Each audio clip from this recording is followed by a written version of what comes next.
जो भी राहुल गांधी हासिल करते हुए दिख रहे हैं कि भारत के लिए कुछ करने से पहले भारत को जानना जरूरी है। मुझे सबसे प्रभावशाली व्यक्ति इस दुनिया में रखते हैं महात्मा गांधी। सोच के देखिए उनका जीवन।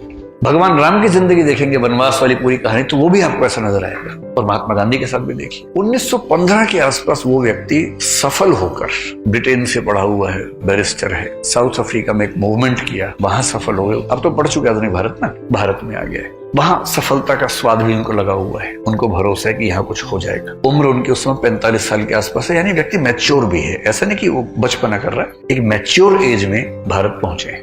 और उनका तरीका बड़ा ठीक है, जो भी राहुल गांधी हासिल करते हुए दिख रहे हैं कि भारत के लिए कुछ करने से पहले भारत को जानना जरूरी है। तो पूरे भारत को पहले समझा उन्होंने, यात्राएं की, देखा, फिर 2-3 छोटे छोटे मूवमेंट्स किए, चंपारण वगैरह किया, एक जिसको बोलेंगे नेट प्रैक्टिस भी कर ली कि अब मैं इस समाज के मिजाज को समझ पा रहा हूं, आप कुछ बड़ा करेंगे। और वहां से खिलाफत को अगर न भी केंद्र में रखें, असहयोग आंदोलन हम कह सकते हैं कि बड़ा एक उनका प्रयास है। और उनके मन में ऐसा महसूस उनको हो गया है कि बहुत मुश्किल नहीं है, अंग्रेज सत्ता इसलिए चल पा रही है क्योंकि भारतीयों का मौन सहयोग मिला हुआ है। अगर सहयोग नहीं मिलेगा तो कहां से चलेंगे, तो असहयोग करते हैं। और उनके मन में है कि अगर ठीक से असहयोग कर दिया तो 1 आध साल होते होते शायद चीजें पलट जाएंगी। जो व्यक्ति 1918-19 में इस भाव में है, उसने एक आंदोलन किया बड़ा। उस आंदोलन में कुछ चीजें ऐसी हो गई, जो एक हत्याकांड हम बोलते हैं, चोरी चोरा वाला, वो हुआ। आंदोलन वापस लिया, जनता का मिजाज नहीं समझ में आ रहा उतना, लोग गुस्सा हो जाते हैं बार बार, अहिंसा छूटती है। और उनकी धारणा है कि अहिंसा के बिना आंदोलन चल नहीं पाएगा। फिर 10 साल की पेशेंस, और उसके बाद 1929-30 में फिर एक बड़ा आंदोलन, फिर फेलियर,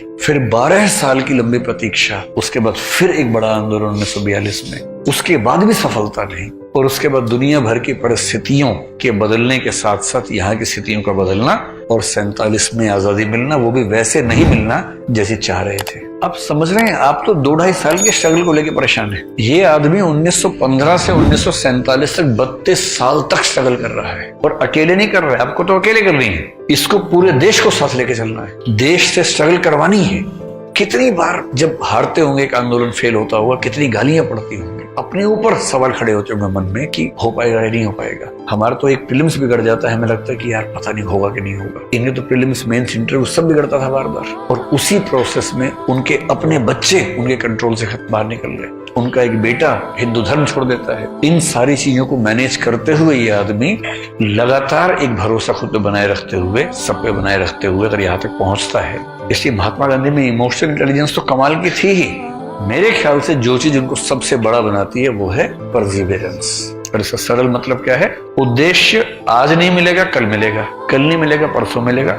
जितना भी समय लगे, जितनी भी ऊर्जा लगे, जितनी भी थकान हो, जितनी बार हारना पड़े बीच में, जितनी बार गिरूंगा फिर उठ खड़ा होऊंगा और अपने पूरे मजबूत इरादे के साथ उस तरफ बढ़ता रहूंगा। और अंत में क्यों सफल नहीं होऊंगा भाई, क्यों नहीं होऊंगा सफल, ये तेवर चाहिए। और आपसे मैं कह रहा हूँ 2 साल की लड़ाई है, बीच बीच में ऐसे क्षण आएंगे। जिस दिन ऐसा हो ना कि एक दिन नहीं पढ़ पाए, उसकी भरपाई अगले दिन हो जानी चाहिए। हाँ, आप लोग जिस उम्र में है ठीक है, महीने में 30 दिन में 3-4 दिन ऐसे आएंगे कि आप नहीं पढ़ पाएंगे, सामान्य बात है। कभी घर जाना पड़ गया, कभी घर से कोई आ गया, कभी किसी दोस्त की तबीयत खराब हो गई। पत्थर मत बन जाना कि दोस्त की तबीयत खराब है कि यार मुझे बहुत तेज बुखार हो रहा है, आप कह रहे मेरे 3 घंटे बचे पढ़ने में, पढ़ा रहे आराम से।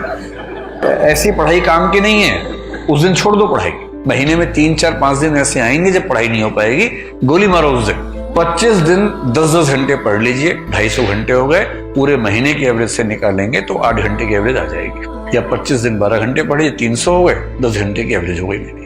आप मान के चलिए कि महीने में 25 दिन ही अंततः आपके हाथ में है, 3-4-5 दिन तो हाथ से निकल ही जाएंगे। पत्थर मत बन जाना उस चक्कर में कि माँ कह रही है कि बेटा बहुत दिन से मिले नहीं, एक दिन के लिए आ जा। आप कह रहे हैं माँ सर ने कहा था रोज 10 घंटे, माँ 3 दिन आऊंगा, 30 घंटे जोड़ के करना पड़ेगा, पूरा महीना निकल जाएगा। तो माँ समझ लो कि मैं भगवान राम की तरह वनवास पे हूँ, डिस्टर्ब मत करो माँ, एकदम डिस्टर्ब मत करो, आप बहुत परेशान करती हो। उधर से माँ की आंख से आंसू बह रहे हैं, ये ड्रामा मत करना, है ना। सफलता थोड़ी सी लेट मिले ठीक है, सबके साथ मिले ये जरूरी है, सबका दिल दुखा के मिले उसकी कोई कीमत नहीं है। बाद में आप खुद समझेंगे कि कुछ बचेगा ही नहीं, IAS बन जाएंगे, उससे कोई पूछेगा ही नहीं, बस सारे वही पूछेंगे जो आपकी ताकत से डरते हैं कि IAS से सब सलाम ठोकेंगे। मन में क्या आवाज आ रही है ना, उसकी वैल्यू ज्यादा है। अगर सलाम ठोकते हुए मन कर रहा है इसके लिए मैं जान दे सकता हूँ, तो मजा है। और यह है कि बेटा कुर्सी से उतर एक बार, तब बताऊंगा। सलाम तो मिल रहा है लेकिन वैल्यू नहीं है उसकी।